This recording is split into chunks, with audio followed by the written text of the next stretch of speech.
Alhamdulillah, kita bisa melanjutkan kembali pembahasan kita berkenaan dengan surah An-Nisa. Allah Subhanahu wa taala berfirman pada ayat pertama dalam surah ini, Bismillahirrahmanirrahim. Ya ayyuhan nasu taqu rabbakumul ladzi khalaqakum min nafsin wahidah wa khalaqa minha zawjaha wa batha minhuma rijalan katsiran wa nisaa wattaqullaha alladzi tasaaluna bihi wal arham innallaha kana 'alaikum raqiba. Hai manusia, ittaqu rabbakum, takwalah kamu kepada Allah, junjunglah perintahnya dan jauhilah larangannya, karena Allah itu allazi khalaqakum min nafsi wahidah, yang menciptakan kamu dari diri yang satu, yakni Nabi Adam alaihissalam. Nah, kita disuruh takwa, kita disuruh menjunjung perintah, kita disuruh menjauhi larangan. Nah, ini bentuk peringatan, perintah langsung daripada Allah Subhanahu wa taala yang menciptakan kita. Dan di sini Allah mengajak kita, bertakwalah dengan dorongan, takwalah kamu kepada Tuhan yang menciptakan kamu. Wa khalaqa minha zawjaha, dan Allah menciptakan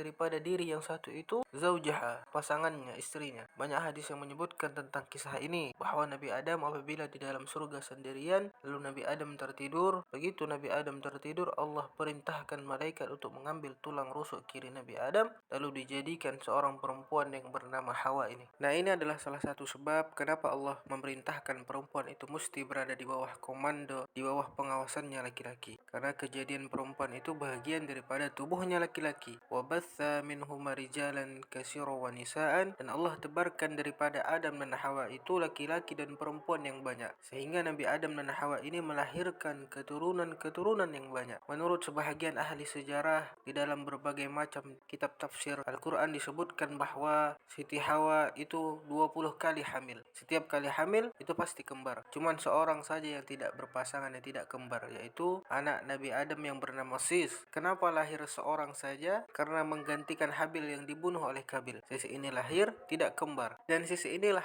Nabi di antara anak-anak Nabi Adam alaihissalam. Dari Nabi Sis inilah nantinya silsilah keturunan Nabi Idris, Nabi Nuh, Nabi Ibrahim, sampailah ke nabi-nabi berikutnya. Dan Allah Subhanahu wa taala menciptakan kita semua ini keturunannya Nabi Adam daripada nutfah, sebagaimana yang telah disabdakan oleh baginda Rasulullah sallallahu alaihi wasallam dari Abi Abdurrahman Abdullah bin Mas'ud. Beliau berkata, telah menghadiskan kepada kami Rasulullah sallallahu alaihi wasallam. Beliau Rasulullah orang yang benar dan dibenarkan. Beliau bersabda, ahadukum yujma'u khalquhu fi batni ummihi 40 yawman nutfah. Sesungguhnya salah seorang daripada kamu dihimpunkan kejadiannya di dalam rahim ibunya selama 40 hari berupa nutfah, yang dimana di situ bercampur antara nutfah laki-laki dan perempuan, kemudian masuk kepada rahim ibu. Begitu sampai di dalam rahim ibu, maka Allah Subhanahu wa taala pun memerintahkan malaikat untuk mengambil sedikit tanah, yang dimana tanah itu yang nantinya ia dikuburkan ke dalam tanah itu, maka diambillah sedikit tanah tadi lalu ditaburkan di air nutfah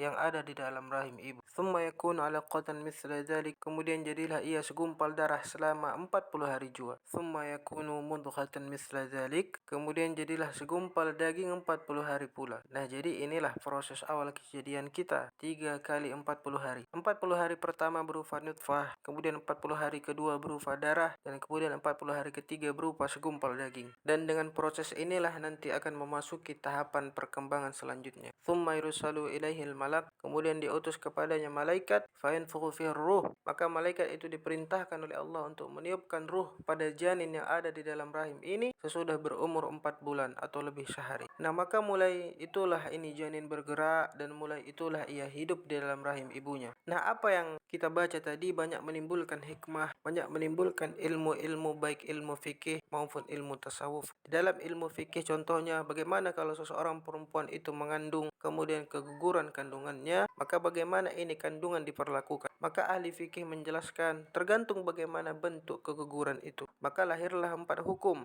Yang pertama, kegugurannya itu berupa mudghah, berupa segumpal daging, maka ini dikuburkan, kalaupun tidak apa-apa. Bila mana keguguran itu umurnya belum 4 bulan tapi sudah berbentuk, maka ini dikafankan kemudian dikuburkan, ini wajib. Kemudian yang ketiga, sesudah umur 4 bulan keguguran dan tidak ada tanda-tanda hidup, nah ini cukup dimandikan, dikafankan lalu dikuburkan, ini wajib. Dan yang keempat, bila mana sudah 4 bulan ia keguguran dan ada tanda-tanda bahwasanya ianya sudah hidup, nah ini diperlakukan sama seperti orang biasa yang wafat. Kemudian di dalam masalah tasawuf pun ada melahirkan ilmu daripada ini hadis, bahwa ketika dikisahkan kejadian manusia itu 40 hari, 40 hari, 40 hari dan selanjutnya, artinya apa? Itu adalah tahapan-tahapan untuk mencapai kesempurnaan. Maka demikian pula untuk menjalani jalan makrifat kepada Allah Subhanahu wa taala. Ya, ini contohnya seperti menghadirkan di dalam hati, meyakinkan di dalam hati, qul huwallahu ahad wa nahnu aqrabu ilaihi min hablil warid wa ma khalaqtul jinna wal insa illa liya'budun dan lain sebagainya. Dan kemudian bagaimana pula hukumnya ketika seseorang perempuan yang menggugurkan kandungannya yang sudah hidup bayinya dengan sengaja, maka ini adalah jelas dosa besar sebagaimana yang sudah diriwayatkan dalam sebuah hadis, anna syaikata ya'ti yaumal qiyamah yastaghisu wa yunadi annal mazlum فيتعلق بأمي ويكون يا ربي سل هذه لما قتلتني فيقول الله تعالى لما قتلت وقد حرمت قتل نفسي بغير الحق يا ملائكتي سلمها لما لغزي من نار يحسب بذب الجب الأحزان ويضع طاؤك وسلسلة فيه وتسحب إلى النار fayarmiha Malik fi jubbil ahzan, bahwa anak yang digugurkan itu pada hari kiamat akan minta tolong dan berteriak, annal mazlum, akulah orang yang dizalimi. Maka ia bergantung kepada ibunya dan berkata dia, hai Tuhanku, tanya ini perempuan kenapa dia bunuh aku. Allah berfirman, kenapa engkau bunuh dia wahai perempuan, padahal aku telah mengharamkan pembunuhan itu. Wahai malaikatku, serahkan ini perempuan kepada Malik, penjaga api neraka, agar si Malik ini menahan ini perempuan dan dimasukkan ke dalam api neraka yang bernama Jubbil Ahzan. Nah, ini Jubbil Ahzan adalah bagian neraka yang di situ banyak binatang-binatang buas yang berbisa. Nah, di sana juga ada malaikat-malaikat Zabaniyah yang di tangan mereka itu ada tongkat-tongkat dan tombak-tombak daripada api neraka yang siap menusuk orang-orang yang melakukan pembunuhan di dalam dunia. Jadi ketika malaikat datang meniupkan ruh di ubun-ubunnya, lalu hiduplah bayi tadi di dalam perut ibunya, wa yu'maru bi arba'in kalimat, maka malaikat tadi pun diperintahkan oleh Allah Subhanahu wa taala untuk menulis 4 perkara, yakni rezekinya, umurnya, amalnya baik atau buruk, dan keempat orang ini celaka di akhirat atau ia beruntung di akhirat. Nah, ini hadis oleh para ulama dijadikan satu nasihat, adamul hambir rizik, tiada risau dengan rezeki. Kenapa? Karena sudah ditulis oleh malaikat dan sudah ditentukan oleh Allah, banyak atau sedikit. Jadi bagaimanapun kita pintarnya berusaha, bagaimanapun kita hebatnya berusaha, maka tidak akan melebihi daripada apa-apa yang sudah ditakdirkan oleh Allah. Sebagaimanapun kita ini santai, biasa-biasa saja, maka tidak akan mengurangi daripada apa-apa yang sudah ditakdirkan oleh Allah Subhanahu wa taala. Ma qaddarallahu laka fahuwa yasiru ilaik bisababin awjadahu lak wa ma la yuqaddiru laka fala yuksiru ilaik. Sesuatu rezeki yang sudah ditakdirkan oleh Allah kepada engkau pasti akan sampai kepada engkau, dan Allah akan menciptakan caranya untuk engkau mendapatkan rezeki itu. Jadi tidak perlu risau, maka silahkanlah berusaha dan sisanya kita serahkan semuanya kepada Allah Subhanahu wa taala. Kemudian ditulis